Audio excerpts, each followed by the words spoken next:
Thanks for the cash, I'll cool you off as a thank you. Here you go. With that sound, cold water came pouring down on my head, making me feel as if my fever was boiling over with steam. In a dazed state of mind, I vaguely understood that it was Yosef, my husband, who had drenched me with water. What Yosef brought was a bucket filled with water. That should have cooled your fever. Now get back to work and earn some money. Skipping work just because you're a little feverish. Yosef clicked his tongue and then said, "Make sure the room is cleaned up too. It better not be the same mess when I get back, or else," and then he left. He's probably going to see that woman.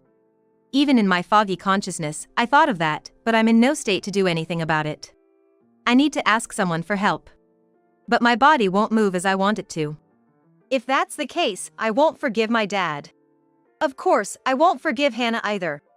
Remembering Julia's words, my consciousness faded into white. My name is Kelly, 42 years old. I work part-time at a florist's shop.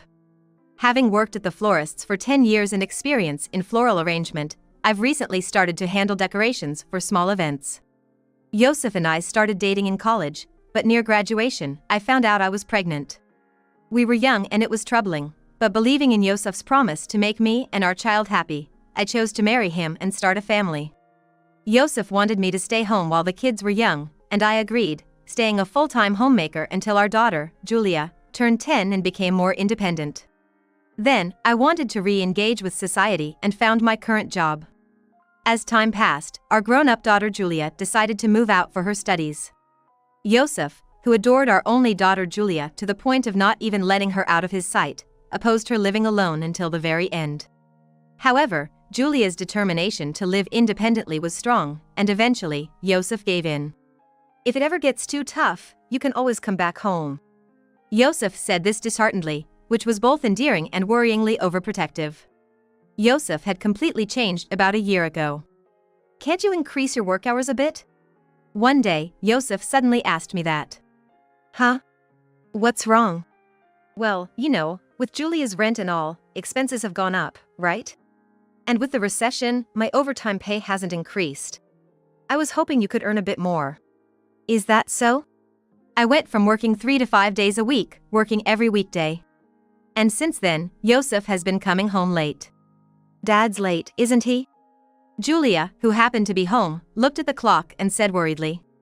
The clock was nearly at the point of changing dates. "Yeah. He's been saying how work's been tough with the recession, coming home late often." "Hey, if we're struggling with money, can I increase my part-time work hours?" "What are you saying? You should focus on your studies as a student." "Okay." As we were talking, Yosef came home. "Welcome back." "Oh, you're home?" Julia rushed to the entrance to greet him, to which Yosef responded with an annoyed look. "Are you in a bad mood?" "No, just a bit tired. I'm going to bed." "What about dinner and a shower?" "I ate out at a business dinner. I'll skip the shower." "You'll smell like an old man." Julia jokingly pretended to sniff Yosef, and he seriously yelled, "Is that something you say to your parents?" Julia was shocked and froze. "Sorry, I'm going to bed." Yosef said that and went into the bedroom. Watching him go, Julia made a strange face. "What's wrong?" "Well, I thought I smelled soap on Dad." "Did he take a shower somewhere?" Julia said meaningfully. "You must be mistaken. Maybe it's perfume from a lady at the bar or something. It's late, you should go to bed too." "Okay." I said that to gloss over, but I felt uneasy inside. Increased overtime, decreasing pay, and then there's Yosef, acting all different. I remember thinking I'd heard such stories before. On that day, even though something nagged at me, I pretended not to notice. Yosef, of all people, couldn't be involved in such things. I convinced myself. But my trust in him gradually faded. "Hey, can't you spare some cash?" "What do you mean some cash?" "Come on, money." Yosef had never begged me for money before, and I was quite surprised. "What do you need the money for?" "For entertaining clients." "Isn't that supposed to be covered by the company?" "With the economy the way it is, budgets aren't being approved right away." "So, you might not get reimbursed if you front the money?" I wondered if that was really possible. "Well, yeah. There's this client I've got my eye on, and their deputy manager, well, Yosef made a motion as if tipping a glass, he likes this. So, I've been going out for drinks personally to seal the deal, and it's starting to add up. I'm astounded. So, it's not for work, but your personal drinking funds that are running low? No, if this lands us the contract, it'll be worth a bonus. It's an investment, think of it like that, please. Yosef pleaded with me, hands clasped together. Fine. As I reluctantly reached for cash in my wallet, just this much, Yosef grabbed all the high-denomination cash I had. Hey! That's for our living expenses. When I protested, I'll pay it back. In the meantime, you can go to work more. Don't worry about the housework, any old takeout will do for meals, and it's fine if the cleaning slides. I'll take this then. He said, looking pleased with himself as he went back to his room. A few days after this incident, Julia came home with a troubled look. Hey, Mom, do you remember Hannah? Hannah? After thinking a bit, I finally remembered. Oh, Hannah? She had come over to play a few times during middle school. Yeah, that Hannah. What about Hannah? I ran into her in town today. As Julia was walking with a friend, Hannah approached them. It's been so long, kind of feels like a miracle, doesn't it? Wanna grab something? Hannah insisted, and Julia, feeling obliged, apologized to her friend and went with Hannah. So, we talked about a lot of things, like school and job hunting. Then Hannah said, being a college student must be tough. Aren't you in the same boat? No, I'm not going to college, and I'm getting married soon. At your age? It's not that early. Your mom got married right after graduating college too. It's not that different. Hearing this made Julia feel a bit odd. I mean, I don't really mind that Mom got married because she had me right after college. But it's not something you need to bring up, right? Julia knew about how we started dating. But indeed, it wasn't something to boast about. So, I've hardly told anyone. If asked, I would just say he was a college classmate. But to bring that up, that's odd. I thought it was strange too. I ended the conversation quickly and left, but I couldn't help feeling curious, and though I knew it wasn't right, I followed Hannah. I had a bad feeling about this. Then she met Dad. Oh no. Do you think Dad is seeing Hannah? I couldn't respond, and Julia said, if that's true, I won't forgive Dad. Or Hannah, of course.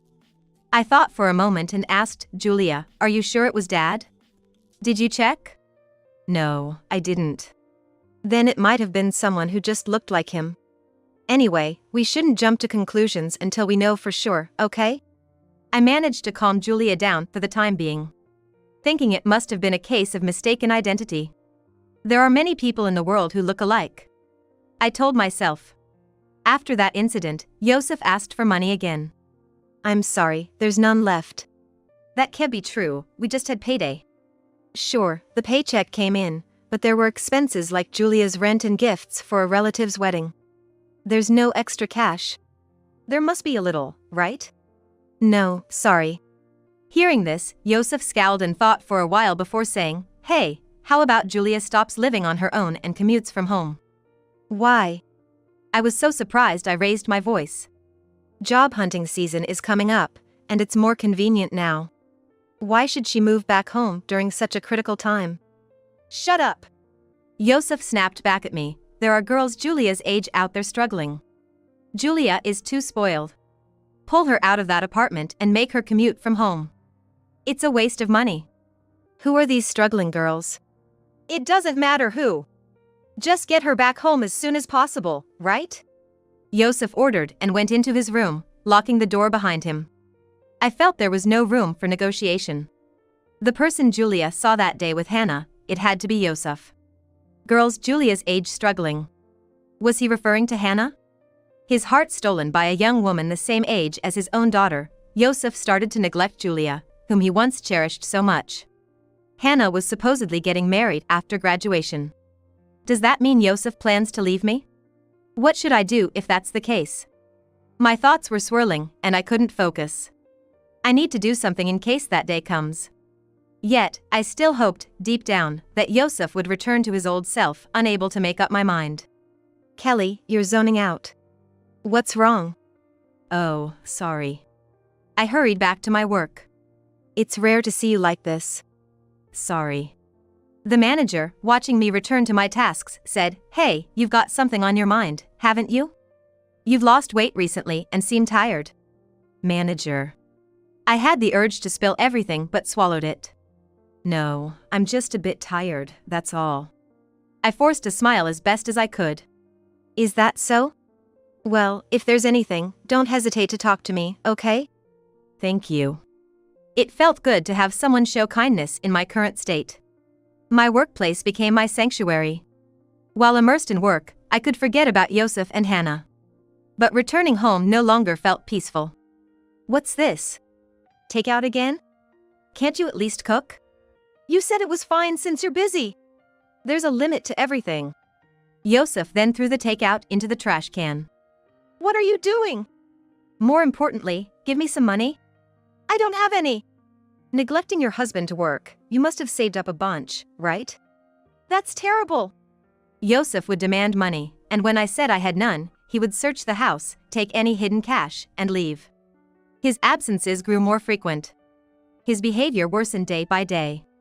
He no longer hid his affairs and stopped contributing financially to the household. At least put in for Julia's rent. Juliet is too spoiled. Letting her struggle a bit is good for her. She can earn her rent or move back home if she can't pay. Better yet, have her quit college and start working, contributing to the household. That was his response. Looking back, I'm amazed I endured so much. Pushed to the brink, it seems you lose the ability to make rational decisions. All I could do was wait, hoping Yosef would come around, enduring until that day. Without financial support, I took on extra jobs besides the flower shop, working sleepless nights. My nerves were frayed, my body exhausted. One morning, I couldn't get up, dizzy and apparently feverish. I couldn't go to work. I need to call in sick. But I couldn't move to make the call. As I lay there, the door burst open. And an angry Yosef stood there. Hey, how long are you gonna sleep? Planning to skip work? Get moving. I think I have a fever.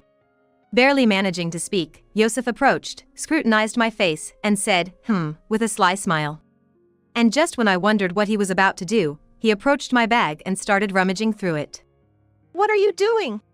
Wow, looks like there's quite a bit in here. It was the bag I had kept close at all times, filled with living expenses to ensure Yosef wouldn't take it. Stop, if you take that, I won't be able to live. Like I care. Yosef took all the cash from the wallet, I'll leave the change. And I'm taking this too, he said, as he pulled out the credit card. Please, stop. I tried to chase after him to take it back, but my body was as heavy as lead and wouldn't move. Yosef glanced back at me, then seemed to come up with an idea, left the room, and returned with something. Thanks for the money. Here's a little something to cool you off. With that sound, cold water poured over my head, making me feel as if steam was rising from the fever I felt. In my dazed state, I vaguely realized that my husband, Yosef, had doused me with water from a bucket. That should cool off your fever. Now get back to work and earn some money. Skipping work just because you're a little sick. Yosef clicked his tongue and said, make sure you clean up the room too. If it's still like this when I get back, you'll regret it, and then he left. Probably to see that woman. In my foggy state of mind, I thought about this but had no energy to act on it. I need to ask someone for help. But my body wouldn't move as I wanted it to. If that's the case, I won't forgive Dad. Hannah neither. I remembered Julia's words as my consciousness faded to white. When I woke up, I found myself in a white room. Where am I? Kelly, thank goodness. Manager. The white room turned out to be a hospital ward. Apparently, worried about me not showing up for work without any notice, the manager came to check on me. Luckily, the door was unlocked, and when she entered calling out with no response, she found me collapsed and soaked on the floor, then called an ambulance. We were just in time. You could have died of hypothermia. What on earth happened? Manager. Feeling the relief of being saved, the manager's kind words, and then thinking of Yosef's cruelty, I started crying. And while crying, I told the manager everything that had happened. Oh, that's terrible. The manager was outraged, so what do you plan to do now? If there's anything I can help with, just let me know. But first, you need to rest, okay? She tucked me in. Yosef, who had left me soaked and went away, had actually gone on a week-long overseas trip with Hannah, using my credit card without my permission. So, you admit to using Kelly's card without her permission? Yes. I thought it was okay since we're family. Even family members can be charged for unauthorized use. I didn't know that. Yosef showed exaggerated remorse. My card was declined due to a magnetic strip issue, so I just borrowed it. I plan to pay back everything I used. Then, please write and sign a statement promising to repay, the lawyer instructed sternly. All this fuss for the family? If Kelly files a police report, you'll be considered a criminal, you know? With the lawyer's stern words, Yosef reluctantly agreed to do as told. Now, about your relationship with Hannah. There's no mistake you committed adultery with her while being married, right? No, that's not true. Yosef desperately pleaded to the lawyer. She was just a worker at a bar we went to together, nothing shady about our relationship. And how do you explain the brand bags and jewelry you purchased with this card? Well, Yosef awkwardly scratched his head. I was just trying to impress the girls at the bar who asked for them. Of course, I intended to pay it all back. Is that so? Then you deny the relationship? Of course. You think such excuses will work? Do you have any proof that our relationship was inappropriate? The lawyer's face turned sour. Admittedly, it was my mistake to do something that could be misconstrued, but I swear, our relationship was nothing beyond that of a hostess and a customer. Yosef said with a smirk. Confident there was no evidence against him. Given the lack of time, we'll put that aside for now and move on to the next issue. Please, go ahead. Yosef, initially flustered, now appeared more composed. Why would you pour water on Kelly while she was sick in bed with a fever? It's a misunderstanding. Yosef loudly denied. I didn't do such a thing. Pouring water on Kelly while she has a fever? That's ridiculous.